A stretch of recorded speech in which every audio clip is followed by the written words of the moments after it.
Үнэхээр яхаарахгүй юм эцтэй тулсан. Тэ? Хувьсгалыг залуучууд идэг бол залуучууд өгч чадахгүй болохоор амьдрч байна гэдэг ийм айхтар барилга бариад ингээ ялыг ивэл нэгдгээд ингээд сая 4 сард жагсаа хөдөлсөн залуучууд хувьсгалыг идэг бол үнэхээр залуучууд мань хөдөлсөн. Одоо залуусын тавьсан шаардлагыг хэн биелүүлэх вэ? Энэ гараад ирсэн цагт хувьсгал болно л гэсэн үг байхгүй тий?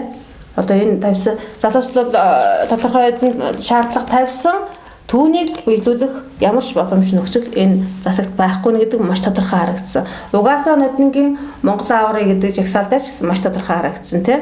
Ер нь одоо бид нар энэ төлөөлөгчдийн байгууллага гэдэг энэ улсын их хурлаас юу ч хүсээд шаардаад нэмэргүй байна. Шууд зайлуулах юу хэрэгтэй юм байна. Өөр ямар ч вариант байхгүй байна гэж тодорхой болсон шүү дээ тий. За тэгэхээр зэрэг залуус тодорхой хэмжээний шаардлага тавиад маргааш тэгээд тэр нэгэнд биелэгдэхгүй болохоор зэрэг эцэст нь ингэж хэлж байна. Бүрэн эрх гэдэг нь зардаг зүйл юм бол худалдаа тавья гэдэг зүйлийг одоо тэр юуг санаачилсан. Жагсаалыг санаачилсан оргил отхон төсөвдөг нөхөр хэлж байна. За тэгэхээр зэрэг энэний хариуд би илтгэлээрээ юу гэж хариулж байна вэ гэхээр зэрэг бүрэн эрх гэдэг чинь тэр зарагддаг зүйл биш юм. Бас энэ саарл ордонд байдаг зүйл биш юм. Тэ? Энэ бол эзэн байх чадвартай шагнал болж цаанаасаа заяагдаг юм аа.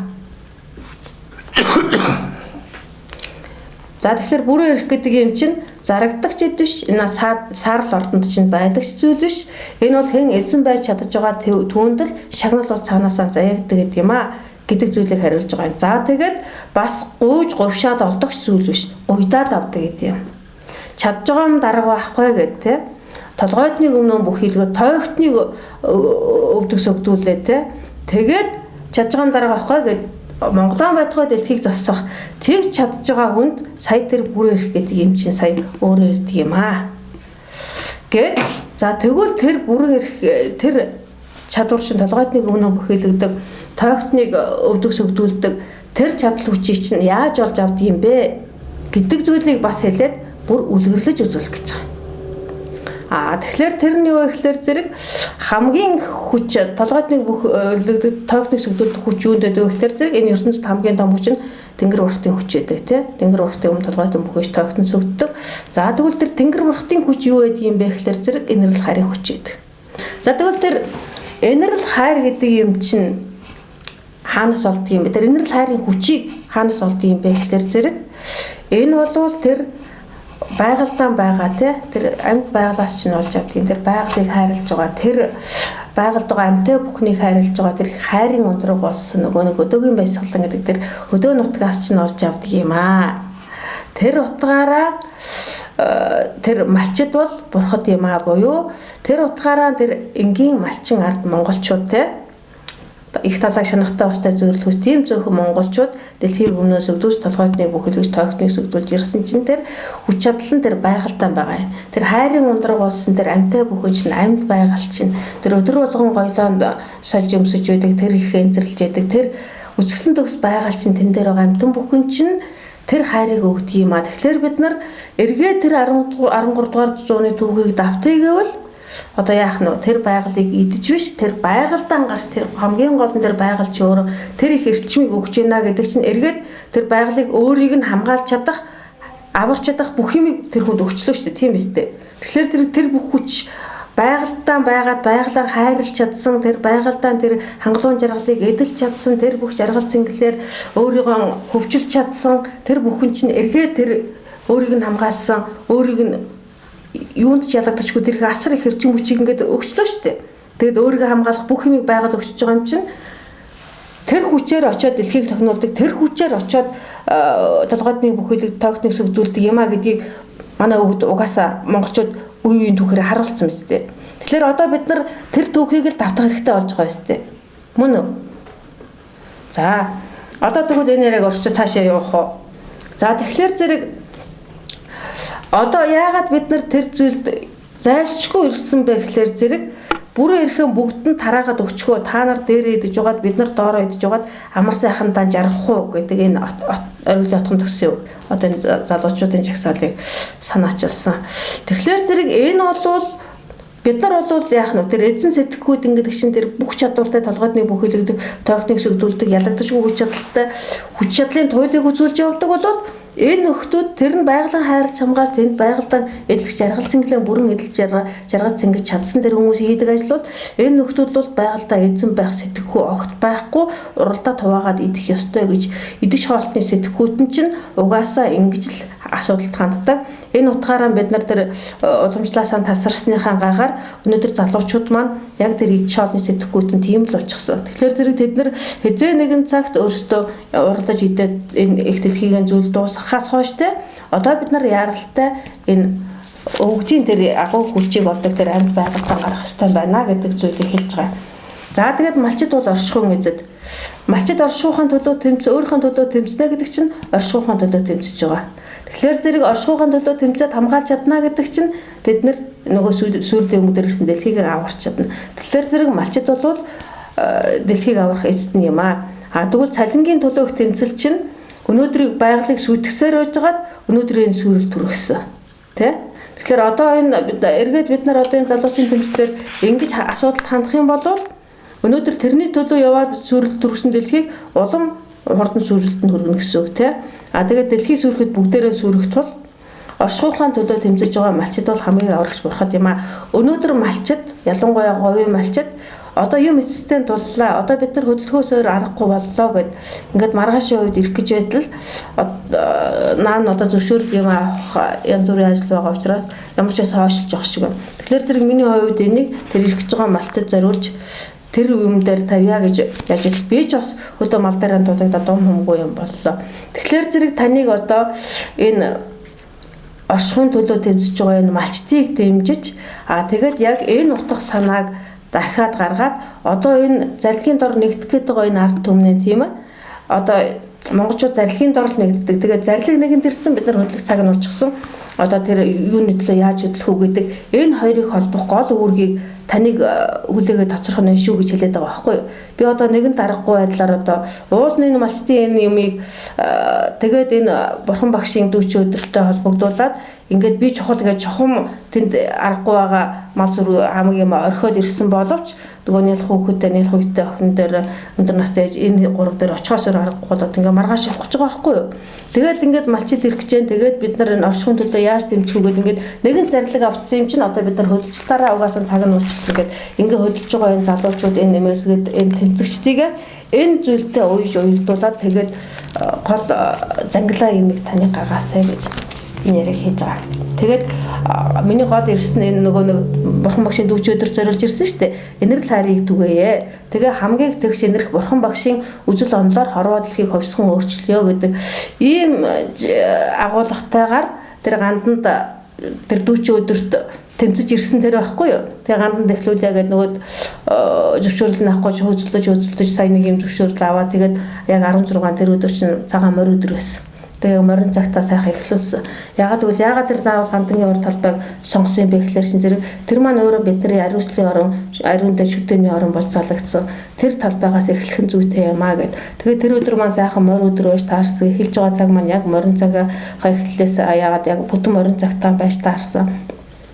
Хөшлөнгөр их сайхан юм болсон болохоор зэрэг тэгээ ягаад энэ энерги хариг дүгээгээд энэ дүүч өдрийг дахиад сонгож байгаа юм бэ гэхээр зэрэг бурхан багш хамгийн тэгш энерх үзэл онол байдаг байхгүй юу бурханы сургаал. Тэгвэл тэр ганданд байгаа манай лам нар маань бүгдээр яг энэ хамгийн тэгш энерх энэ үзэл онолоор л өөрөөр хэлбэл яагаад дараагийнх нь энэ байгаа юм бэ гэхээр зэрэг эхлээд бид нар үзэл сурталаа хүлээн зөвшөөрүүлээд тэгээд хуулийг нь гаргуулдаг тэгээд мэдээллийн хэрэгслийг нь өөрт тавьдаг. Ингээд улс орныг өнөөдөр монголчуудыг ийм боолчлолт аваад ирлээ гэдэг зүйлийг ярьсан энэ хүмүүстээрээс одоо бид нар ингээд боолчлолт орчихсон ингээд бүгдээрээ харийн боол болчихсон улс орны өвдөд дуусч шүү дээ. Эртний эсрэг бид нар босгож байгаа юм нэг тусгаж байгаа юм чинь хамгийн эхлээд бид нар эхлээд үзэл сурталаа хүлээн зөвшөөрөх хэрэгтэй. Өөрөөр хэлбэл миний хувьд бол энэ хамгийн их тэгш энерги үзэл онол гэдэг энэ бурхан багш яг юуг номлох ёстой. Өнөөдөр яагаад мачтыг хүний тооноос гаргаад бүгдээрээ цалингийн төлөөгөөд энэ мачтын амин зуулгыг олж байгаа юм чинээ бодохгүй байгаа юм бэ? Энийг яаж зогсоох юм бэ? Тэгээ энэ үзэл сурталаа яаж хүлээн зөвшөөрөх юм бэ? Тэгээ хуулийг нь гаргуулна гэж юу хуулийг хүлээн зөвшөөрүүлэх ингээд бид мэдээлэл хэрэгслээр яаж энэ хувьсгалыг хийх юм бэ гэдэг зүйлийг энэ ихтгэлээр бүрэн танилцуулах учраас энийг чухал гэж үзээд оруулсан байгаа. Одоо энэ бид нарт болохоор зэрэг одоо энэ боолчлолт хуульчилсан боолч гэдэг энэ либерализмдийнхэн эхлээд үзэл сурталчилгааны хуулийн зөвшөөрөлсөн. Тэгээ хуулиан гаргуулж авч байгаа одоо тий санаа зургаар хуулиан гаргуулад тэгээд одоо мэдээлэл хэрэгслээр бүх хүмүүсийн тархийг угаагаад ингээд бид нар боолчлогдож байгаагаа мэдэхгүй боолчлогдож байгаад одоо ингээд зүйл дуусгаж байгаа юм чи одоо энэс улсаа авах гэж штэ тий. Та тэгээ яагаад дуурахгүй ингээд тагчийг суугаад. За одоо тэгэхээр зэрэг тэрний тулд яах вэ? Мэдээж бид нар хуулийн дагуу хувьсгалаа хийгээч гэдэг ерөнхийлөгч маань хэлчихсэн юм чинь одоо бид нар хуулиа бариад ярих гэж байна те. За засгийн бүх эрх ард түмний мэлдөөнд Монголын ард түмэн төрийн үйлрэгт шууд оролцож мөн сонгож байгуулсан төлөөлөгчдийн байгууллагаар уламжлан энэхүү эрхээ эдэлнэ гэд. За энэ хоёр хувилбарыг одоо төлөөлөгчдийн байгууллагаар уламжлан эрхээ эдэлнэ гэтэл энэ маань биднийг сүрэлд аваад ирсэн. Одоо бид шууд оролцож гэдгийг сонгох гээд байна гэдэг зүйлийг яаж сонгох юм бэ? Яаж шууд оролцож улс орноо засах юм бэ гэдэг зүйлийг одоо нэгээр ярих гэж байна. За шууд оролцоо гэдэг нь юу юм бэ? Өнөөдөр бид 30 жил огт хэрэглээг байгаа зүйл тийм үү? Үндсэн хуулийн дээр байгаа. Энэ юу юм бэ гэхээр зэрэг төрт ёсоо сахих уламжлал юм аа. Нөгөө ёс юм буурал төр төмбөр гэдэг манай уламжлал те. Энэ юм аа. Тэгэхээр зэрэг энэ маань юу юм бэ гэхээр зэрэг инэрл нэгүслэр элбэн тохиолох ур чадвар. Эзэн хааныхаа сургаалуудаар бүгдийг ингээ баталж штэ те. Чингис хааны сургаал тэр чигээрэн тэр инэрл нэгүс уул нь бид тэр юун дээр ганданд барьсан юм дээр тэр эзэн хааныхаа сургаалуудаас ингээ тавьчихсан. Үнэхээр тэр сургаалаар нэгүслэр туйл байсан байна. За тэгээ эзэн хааныг дүгнсэн тэр дүгнэлтүүдээр те гадныхан дэлхий эзэн хааныг юу гэж үзэж байна.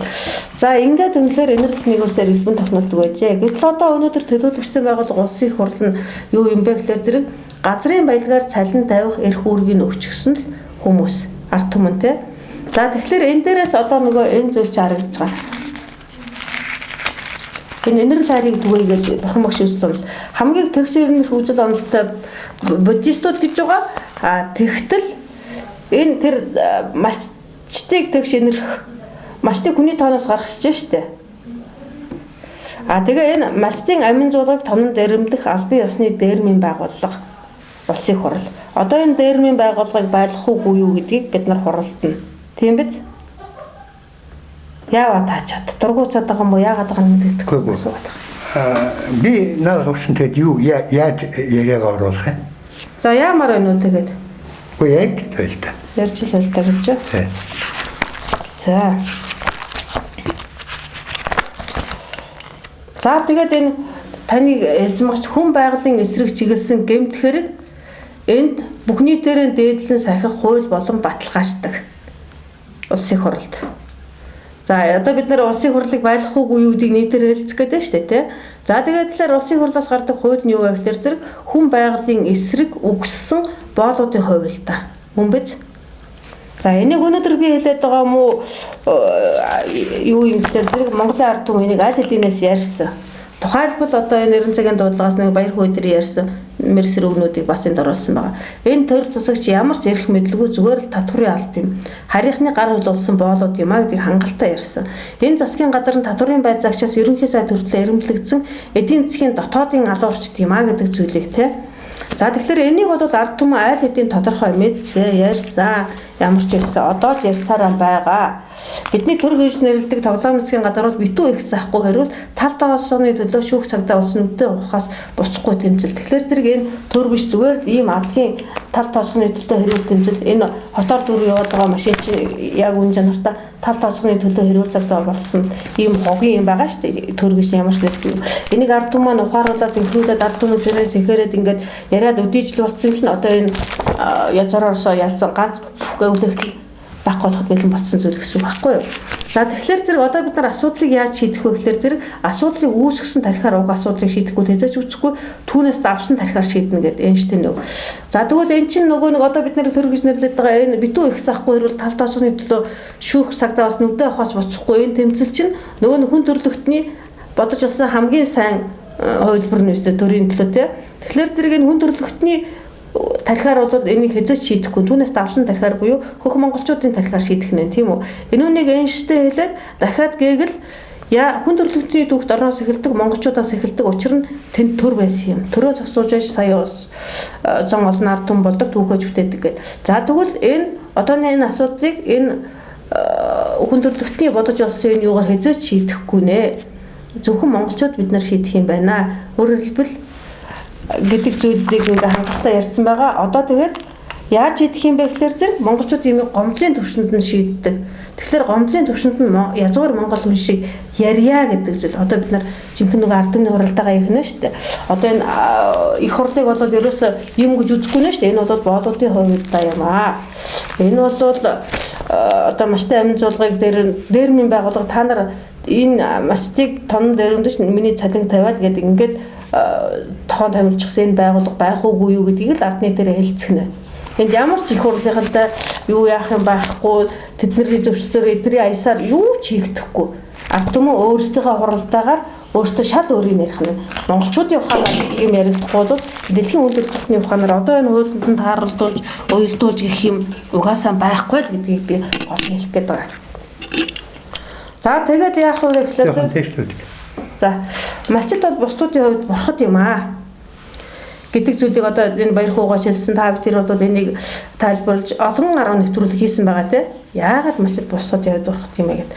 За тэгэхээр зэрэг энэ бол илүү тодорхой болно. Энэ дээр голны юу хэлэх гэж байгаа гэхээр зэрэг бурхадтай л хариуцлага тоосдог. Боолуудыг энэрдэг, өршөөдөг нэг өсдөг. Тэгэхээр зэрэг одоо энэ төр засаг гэдэг байгаа энэ хүмүүс ийм боолууд юм а гэдэг маш тодорхой боллоо шүү дээ. Тэ?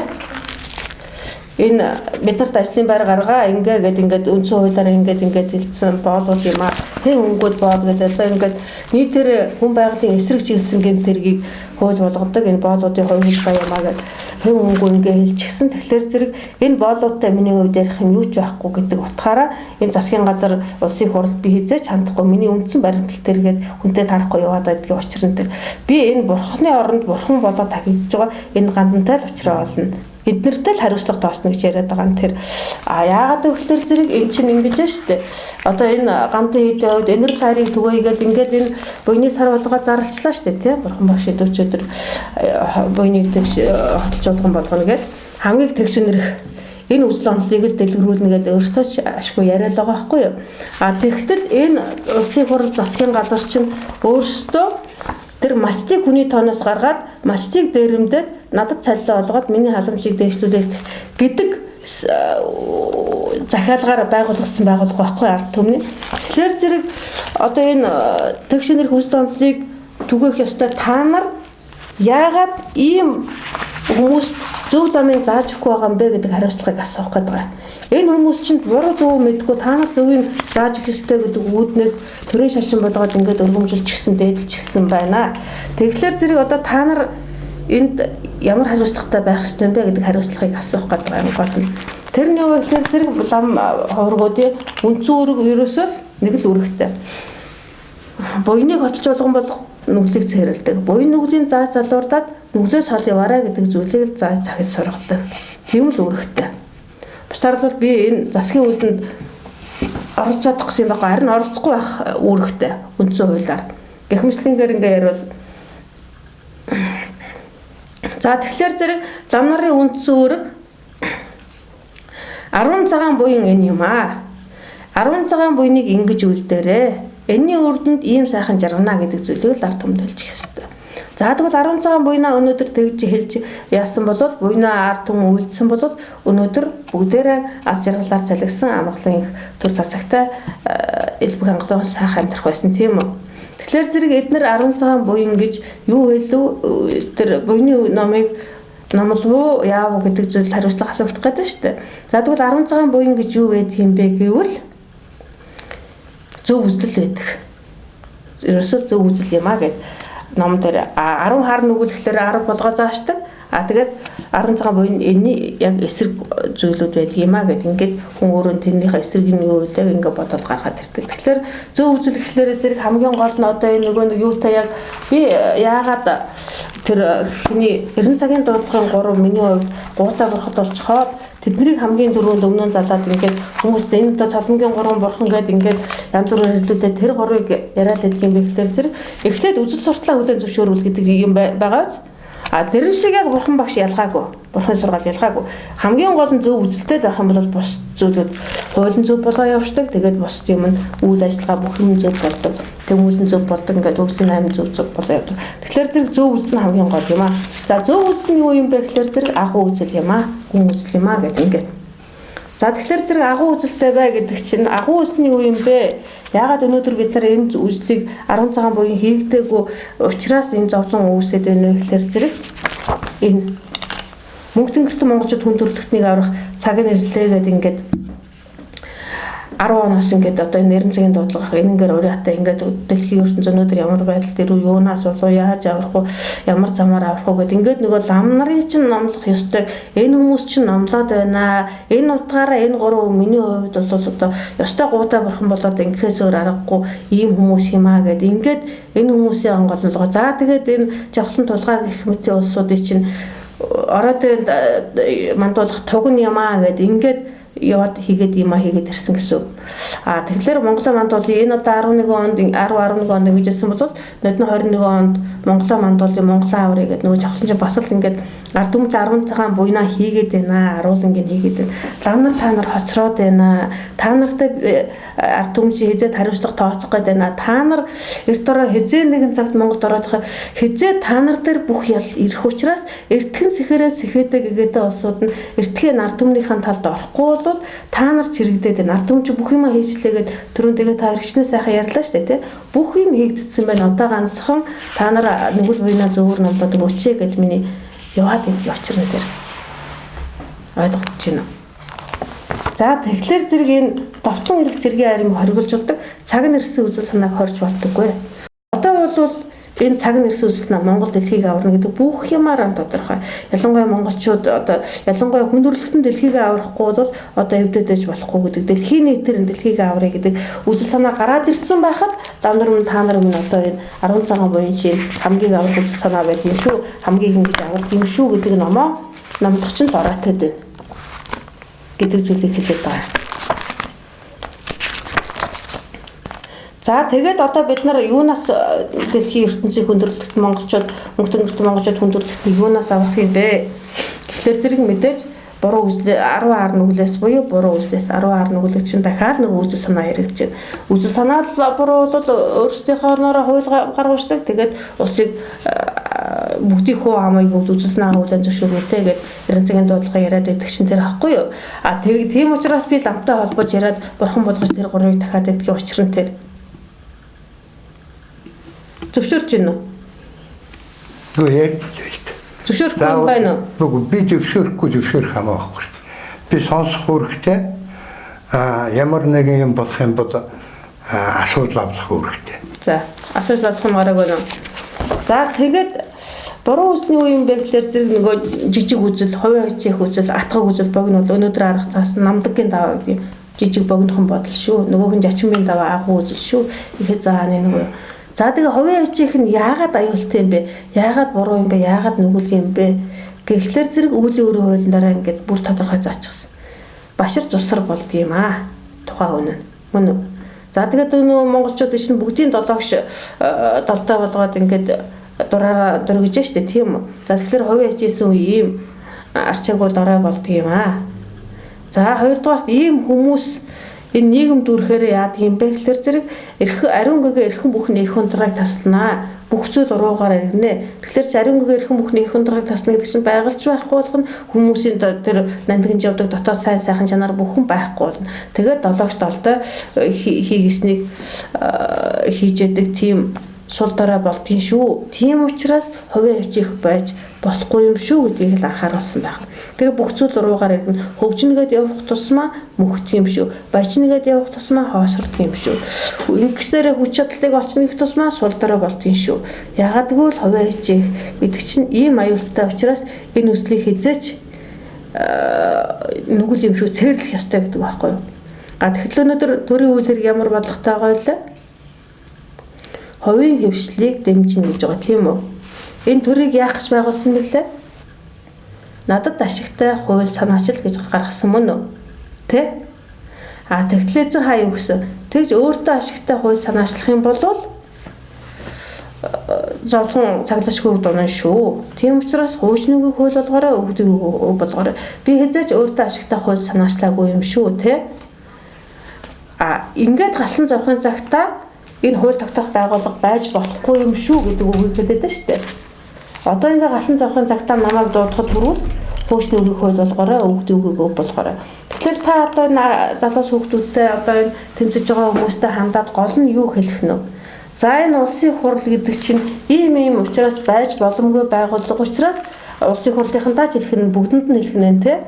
Эн чинь ард түмэн бид нар хувиа бодоод хувиа хичээгээд надад ашигтай хууль батал гэж улсын хурлыг санаачилж байгуулсан байна. Тохон томилж байгуулсан байна. Тэр утгаараа танд ашигтай юм хийж байна, хувийн хвшлийг дэмжиж байна, өрхийн амжиргааг дэвшлүүлж байна гэдэг энэ бодлоготой. За гэтэл энэ бодлогыг чинь лам нар та нар эн чинь 10 хаар нүгэл юм шүү. Ингэж явснаар энэ хүн өөрөө юм зусар башир болоод ингээд хинч биш болно шүү. Адгийн арчаагүй шаар болно шүү.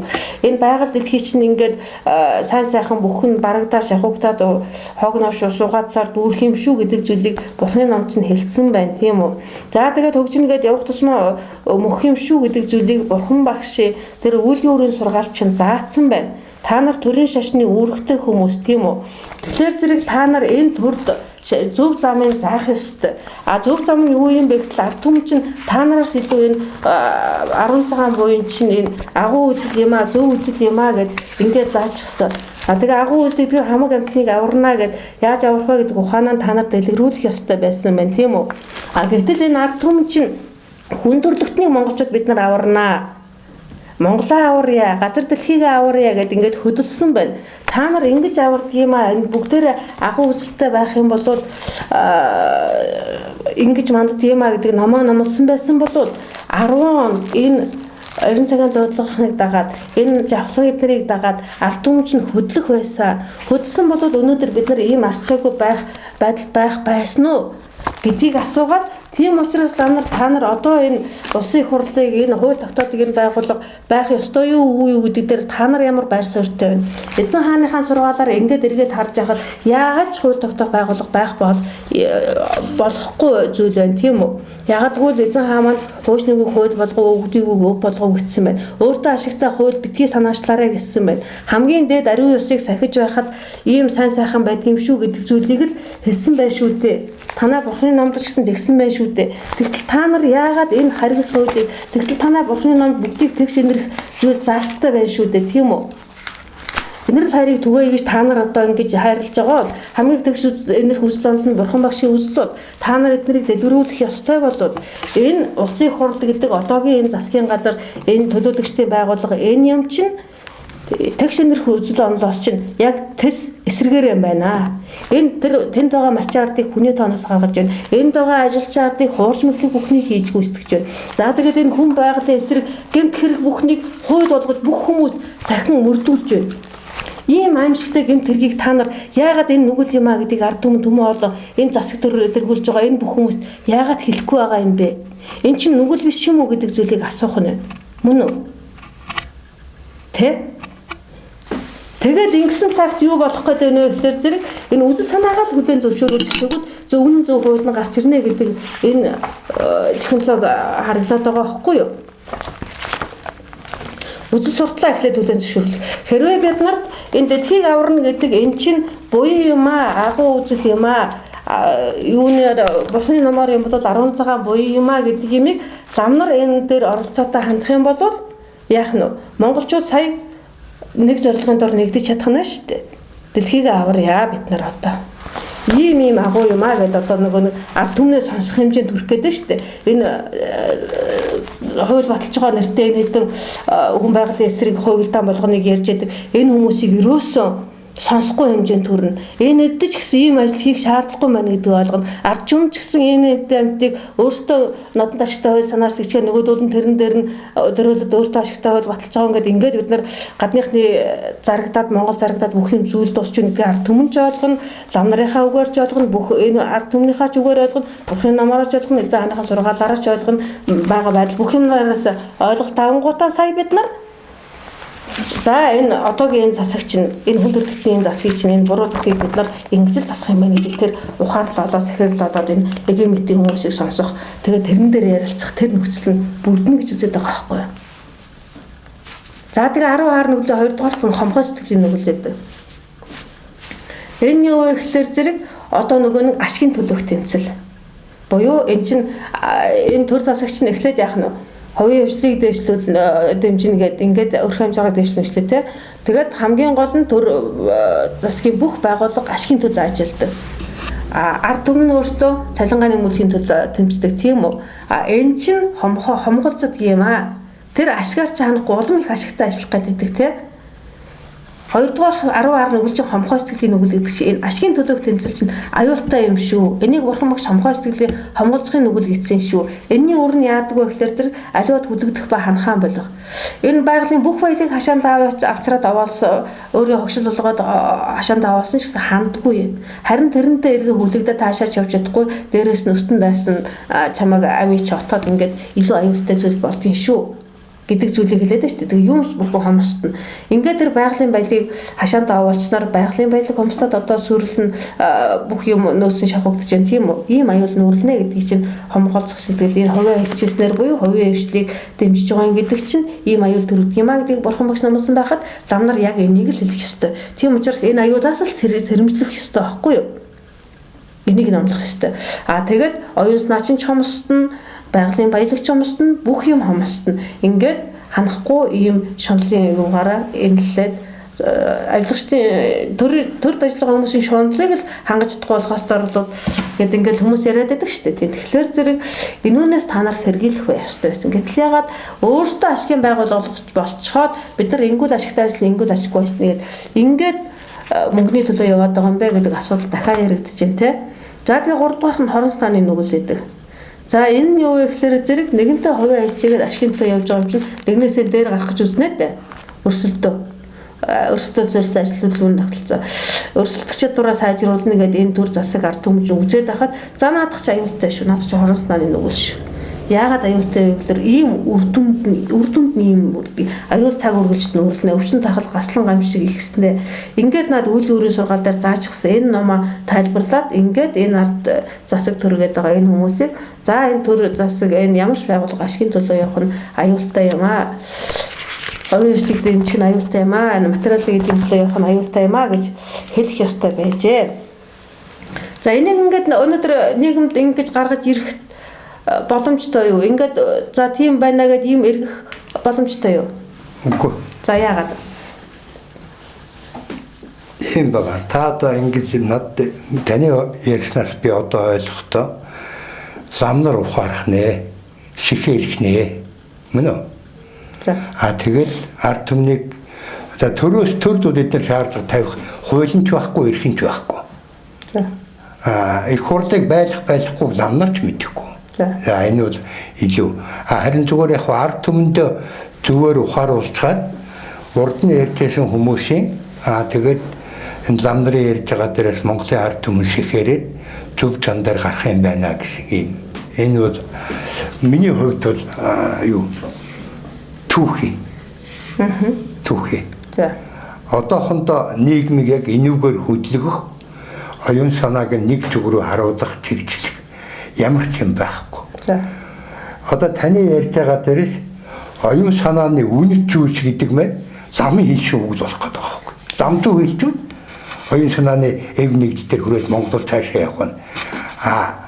Оюун санааны үнэт зүйлс гэдэг мэн гэдэг юм байна. Шашны сургаал биш. Өдөө энэ оюун санааны үнэт зүйлс шашны сургаалыг тэр битгий өндөр гэгээн заануудаарт оруулаагүй. Оюун санааны үнэт зүйлс. Тийм учраас оюун санааны үнэт зүйлс байхгүй байхад оюун санаан дээр нэгднэ гэсэн ойлголт бас гарч ирэхгүй байна. Би тэг цараад тэгээд энэ шашин гэдэг бол энэс хамаагүй доогуур хүмүүс байна. За. Тийм учраас та бүдээр яриад байдаг учир нь тэр аахгүй би танд үг хэлээд байдаг үгний учир энэ би танд хэлээд байдаг шүү дээ. Чингис хааны сургаалыг ярьж байгаа та нар минь те. Нүг хаяа хатвчаар яваад ах юм аа. Уул нь хоймроос нь яаж явал тэр ард түмжийн ийшээ харан шүү дээ. Хоймрын гэдэг нь та юу гэлэх вэ? одоо малчид бурхадтай л тооцоо хийнэ гэдэг шүү дээ. Тэр боолуудыг болоод бид нар энердэг өршөөдөг. Бурхад бол бурхадтай л тооцоо боддог. А малчид бол бурхад гэдэг нь бол одоо энэ бол яг баяр хөг үг байна тийм үү? Тэгвэл аль шашнаар гэсэн бид нар ингээд урах юм а ялангуяа энэ оршихуйн эзэн байна шүү дээ тийм үү? Тэгэхээр зэрэг бурхад гэж тахигдж байгаа нь өнөөдөр тэр ламнар тэр ганданд ингээд яагаад вэ штэ хүмүүс ингэ сүслээд мөргөөд ингээ тэгээд тэр нэг лам ном тавих нэнгүүт бөөнбөөнөр очиод идэг. Чингис хааны сургаал та нарын энэ дээр хахлаар нэг алга дарамтаас энэ тэнд наагаад ингээд гүлдэд идэг. Тэгээд нэг хүн сонсогчгоос ингээд нэг 5 4 хорон умсаа хойхож нэг 5 юу яагаад тэгээ ингээ хүмүүс тараагаад идэг те. Эний чинь л би хэлээд байгаа штэ. Энэ үнтэй зэнтэй энэ сайхан юм а тэндээсээ номлох шүү дээ. Тэр утгаараа юу гэж хэлээд байна вэ гэхээр зэрэг Чингисийн монголчууд яадгүй гэхээр зэрэг одоо миний тэр нөгөө нэг хамгийн сүүл залуустан захих үг гээд 6 дугаар цуврал гаргасан байгаа. Тэн дээр бас байн дэрэг маш их ирсэн байгаа.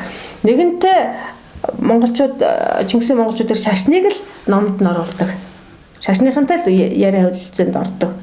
Тэгээ энэ зөв буруу шашин цэгцрээг буруу зүрх цэгцэл тэр ганцхан боддог монголчууд. Энэ бол төр авсныхаа дараа эзэн хааны хийсэн ажил. За тийм учраас одоо бид нэр төр аваагүй байхад шашинтай яриад ямар ч нэмэр байхгүй. За зүгээр хадан тасгарч үг шиг л бол. За тийм. Төр ашиг. Харин тэгээд байгаа. Та ингээд тийм учраас би наадахыг чинь та бидний өнөөдөр хүртэл ярьсан яриа ерөөсөө л энэ шүү дээ. Би шашнаа эхлээд зэрэг та төрөө эхлээд гээд ингээд хоёулаа ингээд байгаа шүү дээ. Би болохоор зэрэг төр гэж өөрсдийнхөө энэ Чингисийн төр яасан байх нь вэ? Шашныг цэгцэлж байсан. Тэгэхээр зэрэг та Чингис хаан төрөө авч байгаа шашныг цэгцэлж байсан гэж хэлэх гээд байна шүү дээ. Тийм үү? Тэгэхээр зэрэг төрөө авсан гэхлээрсэн зэрэг тэр хариуцсан хүмүүсийг хамгаалж чадсан үнийг л хэлж штэ тийм үү? Үгүй. Монгол улсыг байгуулад. За. Манай ишгийг туурахтан гээд. Эзэн хаан шашнуудыг зөв явж гэн буруу явж гэн. За одоо тэгээд би таныг ингэж хэлэх гээд байна. Одоо яг наадах дээр чинь хэлэх гээд байна. Одоо энэ төрөө аавна гэж та энүүнийг хэлэх гээд байна шүү дээ. Одоо энэ юу хэлэх гээд байна. Энэ албан ёсны дээрмийн байгууллага гэж хэлээд байгаа. Энэ улсын хурлыг хэлээд байна шүү дээ. Газрын баялагаар цалин тавиа гэдэг эрх мэдлийг өгчихсөн тийм үү? Ард түмэн өгчихсөн. Тэ?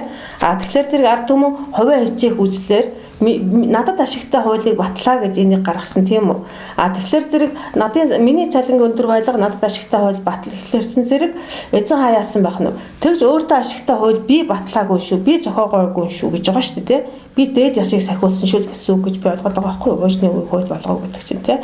Тэгэхээр зэрэг эзэн хаан өөрөө хууль санаачлаагүй. Хууль санаачлах тэр хууш ингэх юм бол зовлон дунна гэсэн үүнийг зөрчүүл тийм үү. Хуушныг хууль болгоо өвдгийг өв болгоо үүнийг зөрчүүл гасан зовлон дуунна. Тэр цагтаа намайг дуудахад хүрвэл хуушныг хууль болгоорой өвдгийг өв болгоорой. Тэгэхээр зэрэг гасан зовлон бид унчлаа. Одоо би таныг Чингисийн төрийн байгуулах гэдэг шүү дээ. Ингэж энэ хууль тогтоох байгууллага хэрэггүй байна гэдэг сэхэрлэг ард түмэнд өгөх гэдэг шүү дээ. Энийг байх ёстой гэж бүх хүн ойлгоод байна шүү дээ. Таачсан тэгдэг тий. За тэрийг сүүлд нь илүү нарийн төвшөнд ярихтаа бусад юм ярина. Одоо бол энэ зөвхөн тэр янз бүрийн байгууллага байсан гэдэг чинь өөртөө хүчрэх ард түмэн хүчээ яаж өгөх үү гэдэг зүйл дээр яасан бол одоо энэ чинь энэ газрын баялагаар цалин тавих амьд ажлын байр олго гэдэг ийм буруу зүйлийг хүсэж энэ байгууллагыг байгуулсан энэ юм байна гэдэг зүйлийг эхлээд өөртөө ойлголтоо аваад тэгээд хүмүүстэй яаж хөрөх үгээд тэгээд энэ зүйл дээр ажиллах юм бол Чингисийн төрийн байгуулж чадна гэдэг зүйлийг хэлээд байгаа. Төрийн үйл ажиллагаанд оролцож болохгүй гэдэг хуультай энэ юу чинь гандан энэ лам нар сүмээ тийм үү? Тэгэхээр зэрэг энийг би бас тэр залуус захих үг гэдэг дээр маш тодорхой гаргасан байж байгаа. 9-1-2 гэдэг энэ одоо энэ дээр явчих л да. Шууд оролцож төлөөлөгчийн байгууллагаар оролцож гээд засгийн бүх хэрэг ард түмний мэлдэн гэж юм тийм үү? Тэгэхээр хоёр шууд оролцох төлөөлөгчийн байгууллагаар дамжуулаад хоёр энэ хоёр засгийн чинь хоёулангийн эрх мэдэл ард түмэнд байгаа тэрийг төр гэж үзэх нь байна. Тэрийг төр гэж хоёулангийн мэдэж чадаад хоёулангаар хариуцлага тооцож чадж байгаа нэг төр. Тэрийг төр гинэ гэж. Одоо засгийн эрх мэдэл ард түмний гарт юу ч байхгүй. За тийм юу ч Тийм учраас энийг төр гэж болохгүй байна. За тэгвэл шашин төрөнд дээдлэнэ гэж штэ тий. А тэр тохиолдолд энэ ард түмэл дээдлэнэ гэсэн заалт байгаа шашинд. Тийм үү? Тэгж бурхны номон дээр байдаг. Бурхны ном дээр үсэ үндсэн хуулийн дээр байна штэ. Юу гэж? Үндсэн хуулийн 9-1 дээр шашин нь төрөнд дээдлэнэ. Төр нь шашнаа хүндэтгэх юм гэж штэ тий. А тэгээд шашин төр засгийн үйл ажиллагаанд оролцож болохгүй, улс төрчид шашны үйл ажиллагаанд оролцож болохгүй. Сүм хийдүүд засгийн үйл ажиллагаанд оролцож болохгүй гэж байгаа шүү дээ тий. За тэрийг би ингэж тайлбарлаж байгаа. Энд оролцож болохгүй. Энэ чинь хоёр оролцоо байна шүү дээ. Шууд оролцоо төлөөлөгчтэй байгаад. Шууд нь бол соён гэгэрлэлээр элбэн тохиноолох. Энэ бидний хаадын хийжсэн зүйл. Гэгэрл. Дээд ёс зүй. Өөрөөр хэлбэл энэ дээр өнөөдөр шашин ууг нь үүргийг авч чадсан. Энэрл шууд оролцоо гэдэг чинь ард түмэн төрийн эсийг шууд барина л гэсэн үг байхгүй. Харин чадж байгаа тохиолдол барих байхгүй юу? Одоо чадварыг олох ёстой шашныхан байгаа гэж үзээд байгаа. Ягаад гэвэл их эзэн хаан энэрл нэгүслэр элбэн тохиолж байсан байна шүү дээ. Энэрл нэгүслэр мөн үү? Эзэн хаан тэ монголчууд өөрөөр хэлбэл ёсын буурал төр төмөр дээд ёсыг сахиулж байсан байна шүү дээ. Тэр утгаараа монголчууд өөрсдөө шууд төрөө барьж аавд болгон үр хүүхдүүдэд өөрсдөө зас залруулж байсан тийм үү? Хууль сахиулж байсан, ёс сахиулдаг нь аавд, сургаж заадаг нь ээжүүд мөн үү? Тэгэхээр зэрэг ёсыг бид нар номлоно гэдэг зүйлийг шашин хийгээд байгаа байхгүй юу? Ёсыг дээд ёс зүйг бид нар номлоно, энэрл хайрыг номлоно, дүгэнэ гэдэг зүйлийг шашин хийгээд байгаа тий? Шашин үүрэгтэй байгаа. Тэр үүргэн дээр байна уугүй юу гэдгийг шалгаж байгаа тохиолдолд шалгаж чадаад тэгээ хариуцлага тооцож чадж байгаа тохиолдолд засгийн бүх эрх ард түмний мэдэлд байж чадах юм. Тэр утгаар нь би энэ илтгэлээ хийгээд байгаа. Одоо юм байхгүй юу? Одоо ямар ч их мэдлэхгүй байж ард түмэн шашин юу хийж гэн? Зөв үү буруу юу? Буруу яах вэ? Шашин одоо буруу яваад байна. Тэр нь тодорхой. Энийг тэгээ шүүхэд өгье. Шүүх авчихгүй. За тэгвэл одоо юу вэ? Чаджгаан дарга байхгүй гэдгийг би хэлээд байдаг учран дээр. Чаджгаан дарга байхгүйгээд гуйж биш гуйдаж авдаг юм а. Өөрөөр хэлбэл тэр шашныхныг би өөрийнхөө шүүхээр шүүгээд би өөрийнхөө өмнө сүгдүүлж чадж байгаа тохиолдолд энэ эрх мэдэл чинь ирнэ. Тэр бүр эрх гэдэг юм чи ирнэ гэж би эхэндээ хэлсэн шүү дээ, тийм биз дээ. Тэ? Тэгээд хардаа юм байхгүй юу? Бид нэр чадж байгаа юмд арга байхгүй гэдэг. Тэдэнтэй маргалдаад юм уу, хэрэлдээд юм уу? Яаж бид нэр та одоо энэ бүх замнуудыг урдаас өгдөх юм? За, наадах шин тэгээд одоо нөгөө нэг боломжгүй юм гэж байдаггүй тэр боломжтой дээд хязгаар төрнө гэдэргээл яадаг штэ тий. За тий боломжгүй гэдэг боломжтой дээд хязгаар төрнө гэдэг тий. Тэгээ үнэн өөрөө хүчтэй тий. Тий. Тэгээд яаж би эдгэрийг чадах юм бэ? Яагаад чадахгүй гэвэл чадахгүйгаараа л дуусна. Чадна гэвэл чаддагаараа л дуусна тий. Чадна гэд чаддгаар яад дуусах юм. За, тэгэхээр зэрэг ийм арга байдаг бахан. Үзэл сурталаа хөдөлгөөн зөвшөөрөлт хуулийг нь гаргуулах тэгээ мэдээлэл хэрэгсэл. Нүүн нэвтрүүлэг хийгээл хүн загнуулаад яваад байдгийн учир нь тэр. Хүлэн зөвшөөрүүлэх юм а би өөрөө хийж чадахгүй бол миний ох. Тийм үү? Чадж байгаа тохиолдолд энэ яагаад ч боломжгүй гэдэг юм чинь өөрөө л хүрээд ирнэ. Тийм биз дээ. Тэгэхээр одоо та эндээс юмны утга түрүү хэлж ирсэн юмны учир одоо эндээс гарч ирнэ.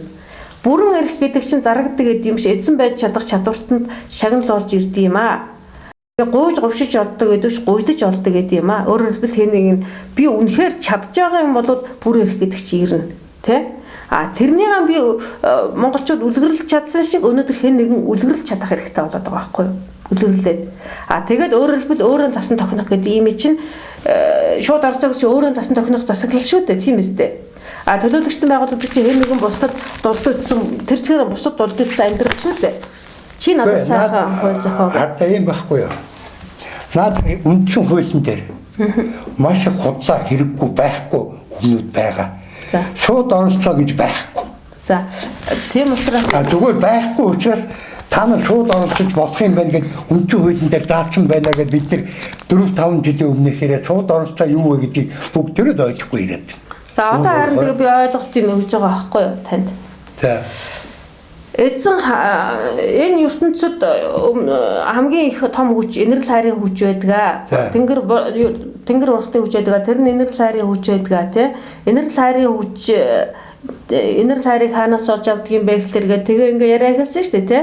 За тэгээд тэр инэрл хайрыг чинь олгоно гэж сууж байгаа хүмүүс чинь энэ хариуцлага тооцогдох юм. Уг нь. За юу. Тийм байдлаар хариуцлага асууж байгаа юм. Тэгээд та өөрийнхтэйгоо энийг уялдуулж чадах юм бол жинхэнэ ууг нь хүч болж чадах юм. Одоо би таныг хэлээд байна шүү дээ. Та одоо ингээд Чингис хааны сургаал оюун санааны тийм гайхамшиг таниулаад тэрнгээр ард түмний байлдан дагуулах гэдэг шүү дээ тий. Тэрийг чинь би танд хэлээд байсан шүү дээ. Олон сонсогчтой байх хэрэгтэй. Шууд ард түмэн бүхэн микрофон бүхэн таны өмнө байх шүү дээ тий.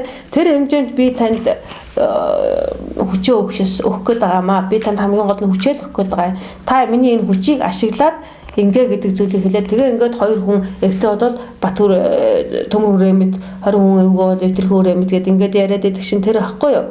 За энэ яриад байгаа юмыг нэгтгээд нэг том хүч болохын тулд яах вэ гэдэг дээр та бодох ёстой гэдэг шин тэр ахгүй юу.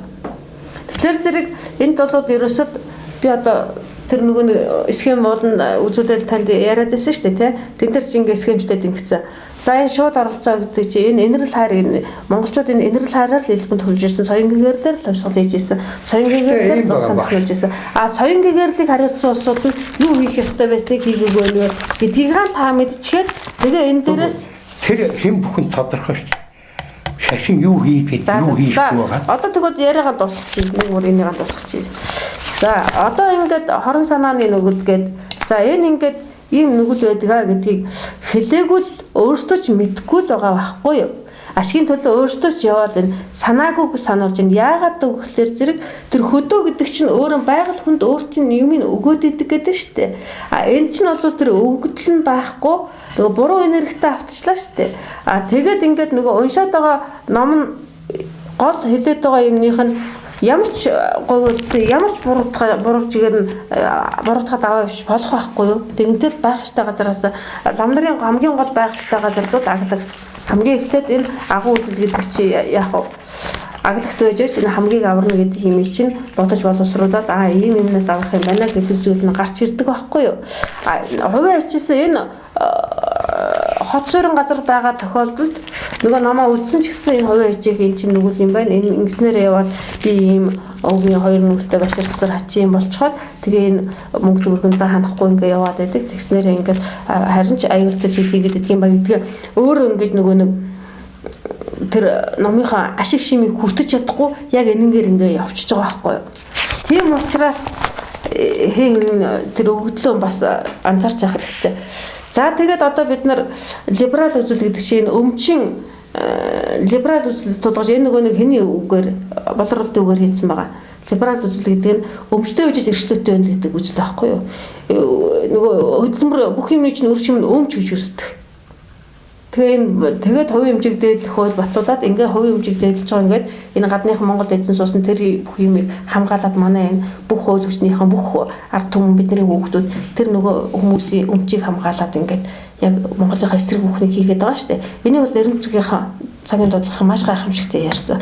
Тэгэхээр зэрэг тэр баатруудаа тодруулаад монголчуудаа тодруулаад тэгээ энэ нөхдүүдээс хариуцлага асуух таны хизээж болохгүй лам нарыг бид нар яаж яах юм бэ гэдэг байгаа юм чинь ердөө маш амархан байхгүй юу?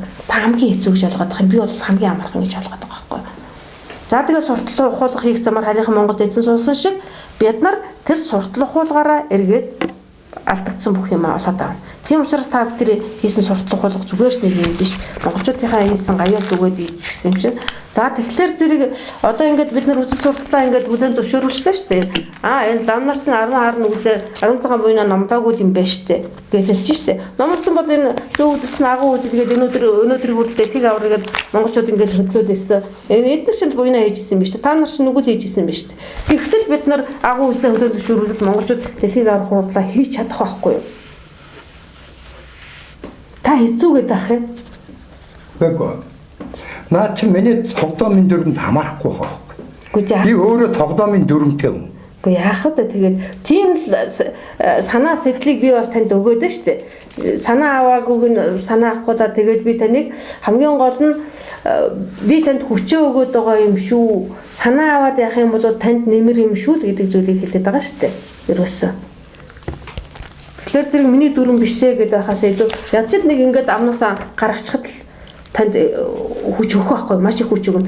10 цагаан буян чинь дэлхийг аварна гэдэг агуу үзэл байдаг. Тэгвэл чи одоо манай монголчууд дамнараас бусдал дэлхийг аврах тухай ярьлаа шүү дээ.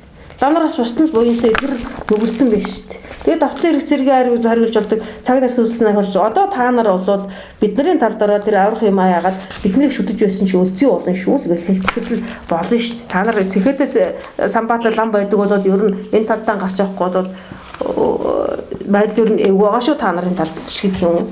За тэгээд шинэ үе ингээд бид нар хамгийн аварна гэдэг чинь буян юм байна. Эн чинь лам нарын номлох ёстой ном юм байж гэдэг юм уу? Ард түмэн ингээд агуу зөв үзэл санаагаа бид нар ард түмэнд хүлээн зөвшөөрүүлж чаднаа та. Тэрний дараа нөгөө хууль нэрхтээ болно та. Тийм биз? Энэ үстэй.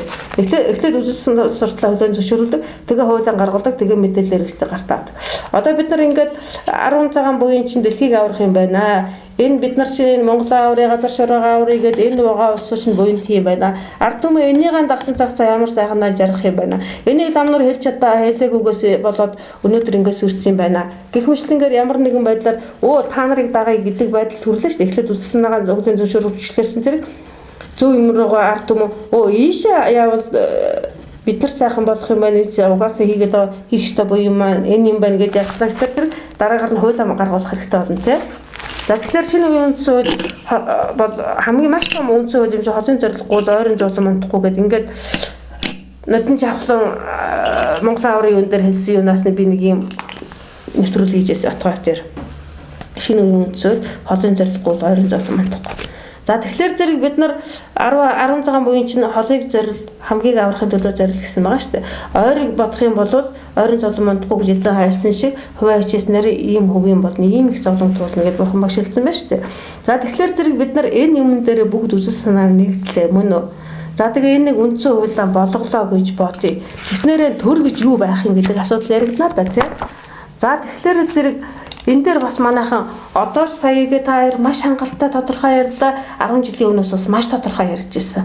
Монголчуудын төр гэдэг бол ширээсэн л ойлголт шинэ улс хийсвэр ойлголт юм а. Энэ бол нөгөө гадуураа бүрхсэн гэрлэн бие юм а гэж та бүхэн өдөж олон нэвтрүүлэг хийсэн те. Нөгөө томоог амилсан ма тэр яриагаар л эхэлж ирсэн шүү дээ. За тэгээд энэ гэглийг үзсэн. Төр бол ард түмний сүнс юм. Тэгэхээр чи энэ бол энэ ширээ сандалтай ямар ч хамаагүй зүйл байгаа шүү дээ те. Тэгээ ард түмний оюун ухаанд амилж бодтой болдог үзэл санаа. Тэгээ энийг ч гэсэн та хоёрсаа ярьлаа шүү дээ. Тийм биз дээ. Тэр 800 жилийн өмнө яаж эсвэл одоо аварна гэснээр ингээд хүн болгон дотроос ингээд сэрцэн ингээд ориглоод бадраад ингээд дараавчтаа байгаад болооч болтойгаад ингээд гараад ирсэн. Энэ зүйлийг чинь төр юм а гэж Гегель хэлсэн байна шүү дээ. Тийм биз дээ.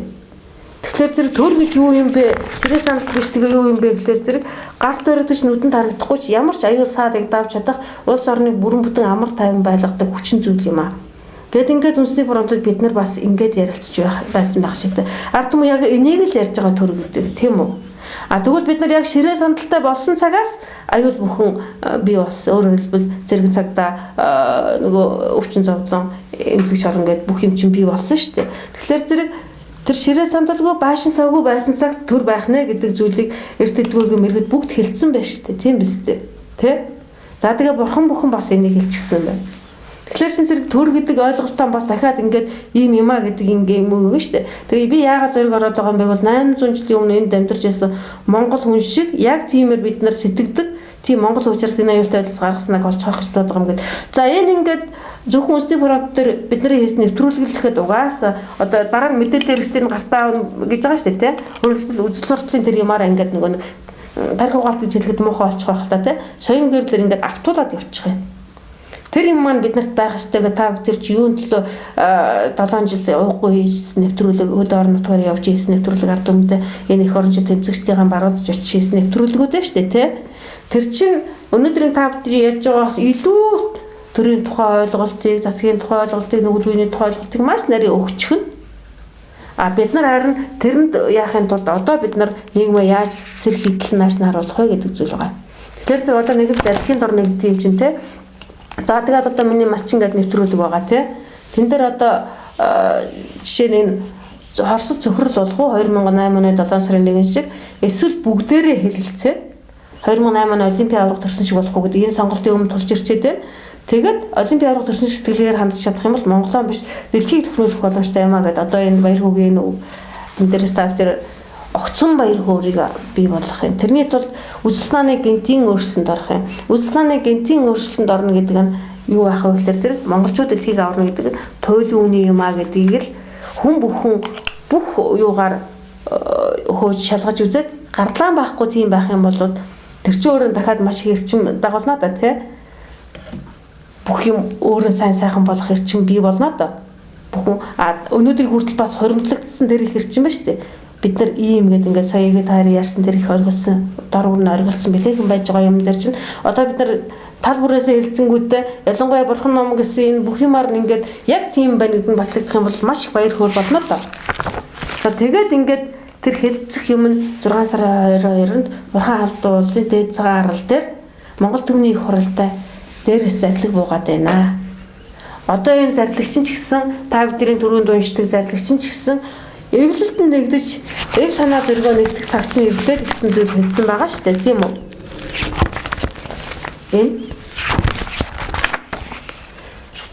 Хөх Монголын өрсөд та бүхэн ахуй төр улсаа өмөрч эв ухаан зоригоо хөвчлэн эх нутаг тэнгэр зайныхаа төлөө эвлэн нэгдэж босох цагт нь ирлээ.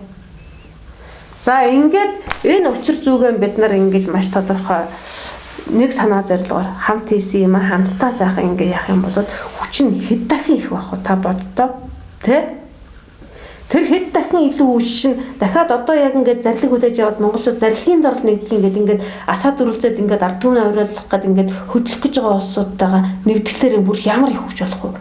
За тэндээсээ тэгээд тэр ард түмний дагуулахаар ямар их хүч болох вэ? За тэгээд тэр зарлагын дор ард түмний нэгдлээ. За бид нар бүгдээрээ хэлцэж байгаад энэ 2008 оны Олимп төрсөн шиг энэ их огцон баяр хөөргийг бий болгоод Бурхан Халдуун дээрээс бид нар Монгол Түмний хуралдааг эхлүүлэхэд дахиад энд аль зарлиг нь байна шүү дээ. Ялангуяа одоо энэ 6 сарын 22-нд Бурхан Халдууны яг энэ дээд цагаан арал дээр төрийн их тавилга болно гэсэн ерөнхийлөгч хивэлдэр гэдэг ингэж байна. Тэгвэл энэ зарлиг дээр чинь байгаа шүү дээ. Дээрээс нь бүх юм монголчуудыг бүх тэнгэр урахад ингээд харж байгаа юм шүү. Та нарыг зүгээр зөнднө өчөөгүй шүү гэдэг энэ хэлсэн байна шүү дээ. Монгол Түмний зам заяа сэтгэлийг дээд тэнгэр урахад сахиусууд тэгшитгэн тэнцүүлж зааж бойг бүү мартагдсан байна шүү дээ. Хөрөлсөхтөж гэсэн өөрийнх нь сахиус тэнгэр оршиж байгаа шүү дээ. Тэ? Тэгээд за энэ дээд цагаан арал дээрээс гэдгийг тал талаас нэлээд өгсөн байж болно шүү дээ. Бид нар дээд цагаан арал дээр гэдэг ингээд зарлиг буугаад байгаа шиг тэ? Бэлчээр зарн дэргүүтээ энэ хүмүүс чи 2013 оноос хойш уухгүй явлаа шүү дээ. Их Монголын төлөө энэ Монгол оюун санааны эв нэгдэл эндээс эхлэх ийм түүхтэй ийм юутай ингээд надад одоо тэднэрээс нэвтрүүлэг бас өчнөө байна шүү дээ. Ялангуяа тэр бөө судлаач Бадарч гой ярьж ирсэн зүйл эднэргээд ингээ яхаа чинь те. За тэгвэл тэр бөөнөр тэр ингээр дагуулчихна. За тэгээд тэр энэ ямдаг бурхан гэдэг энэ олон бурхад дахиад энэ заргийг өнөөдөр буулгаад энэ заргийг манай тэр халуун цуст монголчууд гэдэг тэр манай залуучууд ямар гайхалтай хүндэтгэлтэйгээр итгэл үнэмшилтэйгээр одоо бид нар ингээд нэг организм болж хөдөлё. Одоо яг бүх цаг нь болцсон үнэхээр надад бүрэн мэдрэгдээд байна. Миний мэдрэмж сайгуур энийг хүлээн зөвшөөрөөд байна. Хэдийгээр би энэ олон цахиус тэнгэр урхтын нэрийг мэдэхгүй ч гэсэн энэ миний мэдрэмж угаасаа надад энэ зүгийг хэлээд байна. Энэ зарлыг ингээд энэ та ард түмэн та нар одоо намайг энэс болж юу ч хэлэх нь хамаагүй ямар ч байсан мэдрэмж маань надад энэ зүйлийг хэлээд байна гэдэргээд яриад байгаа байхгүй юу? Тэгэхээр зэрэг одоо жишээ нь энэ Монгол Түмний хуралдаа дэлгэрэнгүй мэдээлэл төрөлчлөлт хийж авч үзлөө гэж ингээд бид нар яригдсан юм байгаа. За тэгээ энэ талаар өнөөдрийн та бүхэн ярьсан юм дээр бид тэр хийсэн нэвтрүүлгүүдээр тэртээ тэрнгүүд бол дэлгэрэнгүй тодорхой маш олон юм зав байгаа. За тэгээд ингээд бид нар одоо бол би мөнгө л олж чадна гэдэг итгэл үнэмшлээр зөв итгэл үнэмшил зөв үзэл санаа зөв итгэл үнэмшлийг бий болгодог зөв итгэл үнэмшил бол зөв сонголт одог зөв сонголт бол зөв амьдралын хэвшил тэгээ зөв төр зөв бүх юм болдог гэдэг ингээд баяр хөөрийн нэвтрүүлэлт дээр хийсэн та бүдэрт мянган жам юм байгаа шүү дээ тий. Тэгээ бид нар хамгийн аруулж болох нь өнөөдөр ингээд мөнгө олж чадна гэсэн мөнгөний боолууд авах уу гэж. За тэгээ 6 сарын 22-нд бүх ураг удмын овгийн тэргүүнүүд хуран чуулгыг дээд тэнгэрээс үүрэгдсэн билээ. Бүх ураг удмын огийн тэргүүнүүд энд иргэсэн зарлиг буусан байхгүй зарлагын дор нэгднэ гэдэг шүү дээ. Тэгвэл ийм зарлиг мөнгө тэнгэрийн зарлиг амаа гэж жагаад буусан Бэгзжив дээр. Тэгээ би Бэгзжив хувьд бол энэ 6 сар 22 энэ бурхан алдуул дээд цагаарал дээр Монгол Түмний оюун санааны эв нэгдэл бий болох юм аа гэд 2013 оноос хойш бүх юм тэрэнд зориулсан байгаа. Тэгэхээр чинь тэнд нэг хүч хөрөмтлөгдөд байна да. Одоо тэринг үлгэрээд шүү дээ. Модон хүнийг 1000 зорцсон байхад тэрэн болоод бүх юм хийж чаддаг гэдэг. Тэгэхээр чи энэ Бэгзживийн хувьд бол 13 оноос хойш ялангуяа 18 онд би тэдэртэй нийлж явахад сар болгон явж ирсэн. Явах болгондоо 3 хоногтой. Дунд цагаан, хундан цагаан, шараалцсан, хараалцсан. Тэгээ ингээд тэр бодгоныг баясгаад ингээд тэгээд тэрэн дээр итгэл нүштэй дор хаяж 20 гаруй хүн тэгээд цаашаа 40 50 хүн ингээд явдаг байсан байхгүй. Тэгэхээр чинь миний хувьд бол тэр мөнгө тэнгэрийн зарлиг омоогоо тэр ясныг би бол зарлиг гэж хүлээж авна. Энэ бол тодорхой хэмжээний маш хүч агуулсан эрчим энерги нь бол хангалттай Монгол Түмний хураа цуглуулахад бол эрчимтэй тийм зарлиг гэж би бас хүлээж авч байгаа. Тэгээд бид нар энэ 6 сар 22-нд Монгол Түмний хуралдаагаа зарлаад тэн дээр би хэлж байгаа. За энэ албан ёсны дээрэн байгууллага юм а гэдгийг ингээд нөгөө нэг илтгэл тэр нэвтрүүлгээр маш тодорхой хэлчлээ шүү дээ тий. Тэгэд энэ дээрмийн байгууллагыг байлгах уугүй юу гэдгээ Монголын ард түмэн энэ дээд цагаарал дээр хурамжуулж хэлэлцэн үү гэдэг зүйлийг уриад байгаа байхгүй юу? Тэгээд одоо ард түмэн л өөрөө шийдэн шүү дээ. За үнэхээр энэ дээрмийн байгууллага юм байна. Бид нар чинь хүнтэйг нэрнгүй энэ бүгдийг тэгш үзэгтэй байтал энэ мастыг хүний тооноос гаргачаад бид нар сайхан амьдраа гэд ингээд л болохгүй юм байна тий. Тэгвэл энэ хүний хувьд хүн чанарын хувьд ямар нэг тэр ёс зүйн хувьд бол ягаас харахгүй зүйл. Дээрээс нүүдлийн хуулиар инглигээд бид нар жаргахгүй боломж зоох юм байна штэ гэд. Ингээд тэр нөгөө нэг ухаарлын өх юм аа дээр л бид нар ярьсан шүү дээ. Та бол хардаа энэ малчд ингээд малчтыг хүний тооноос гаргаад энэ тэрийг ярьж болохгүй. Үнэ. Энэ чинь байхгүй юу? Байгалийн сүрчгчлээ малчд амьдрах боломжгүй болчихдог. Тийм учраас бол одоо энэ төрлийн хийж байгаа ажлууд Монголын баялагийг авах нэртэйгээр хувьдаа авах нэртэйгээр байгалыг сүрчгээд түүнд байгалаа төршид амьдарч байгаа одоо малчин иргэдэг, нүүдэлчин малчин иргэдэг амьдрах боломжгүй болгож байгаамаа гэж. Тэгэхээр зүгээр малчдыг ялгуулсан гадуурхаад гişin ийм юм бод тэр нэг тийм хүний ой тоонд тэгж нэг айхтар буухгүй. Нөгөө талаас нь ингээ байгалийн сүлжээр байгалаа төрчөнд нэг хоёр байгалаа төршиж амьдарч байгаа юм бол тэр байгалаа хамгаалах малчдын үүрэг өөрийнх. Зүгээр манайчаа тэр наашаа дөржөө энийг ингээд энэ уурхаа ингээд биш байхгүй юу? Хүний жишрэг байгалийн жишрэг гэн тэр хийж байгаа учраас тэрийг шууд талсан зогсоох байхгүй. Ямар аргаар нь хамаагүй. Хэрэгцээ тэнд ямар нэгэн Польшиг юм уу, Чехик юм уу, Унгриг юм уу, Америк юм уу нэг Монгол залуу аг омгондоо буучих хэрэгтэй. Ягаад болохгүй? Тийм учраас юу яагаад байгаа юм? Миний хувьд бол ингэж байгаа шүү дээ. Бурхадтай л хариуцлага тоосдог гэдэг утгаар нь одоо нэгэнтээ энэ байгалыг сүйтгэж байгаа юм бол энэ засгийн газрыг чинь угаасаа сүйтгэх гэдэг ард түмж өөрсдөө томилдсон байхгүй юу? Тэ? Улсын төсөв бүрлүүл цалин гаргаж ингэж улсын хөгжлийг ингээд тий. Тэгвэл бурхтны ахлаар нь тэрийг ингэсэн мэд эдгэр жаах ингээд амин хичээгээд ингээд ийм байгуулч тий. Тэгэхээр тэр малчид бидний хувьд одоо би өөрийнхөө төдөө хөдлөөд байгаа хөдөлгөөн маань энэ байхгүй юу? Тэр утгаараа отгоод хаяарт айлгаад байгаа нэр байхгүй юу? Отгоод айлгаад байгаа нэр ганц хүн ингээд ийм тусдын өгөөч ийм тусдын нэмэр болох хэрэгтэй байна гэд ингээд ирж байгаа ганц хүнээ яахлаараа ингээд идэх юм бэ? Тэнхлөө явах тэмээгээр тусласнаас төвдөж явах төвнөр туслах гэсэн үг байдгаа. Тэгээгүй хүмүүсийг болохоор зэрэг сүйд болдог юм байна. Миний өмнөөс үгүй хатаад өгсөн гээгүй ахтан та нар яагаад гэдэг. Намайг миний өмнөөс ингээд ганцаараа ингээд хүчгүүдэд байна. Энэ бурхадтай хариуцлага тоосно гэд ингээ яахад гэдэг байдлаар би чинь таарт гомдол мэдээд байгаа байхгүй юу? Өөрөөр хэлбэл би энэ дээр ямар асуудал юун дээрээс энэ яриаг гаргаваа гэхээр зэрэг малчид өөрсдөө тэмцэх ёстой. Үнэхээр байгалийнхын төлөө тэр тэмцэлээ би хийж байгаа нэг байхгүй юу? Тэгээ энэ дэм болооч гэдэг зүйл байхгүй юу? Уурхаа байгуулсан засгийн газар уурхааг ингэж ажиллахыг зөвшөөрсөн хууль гаргасан их хурл хүчшээ юмнамат.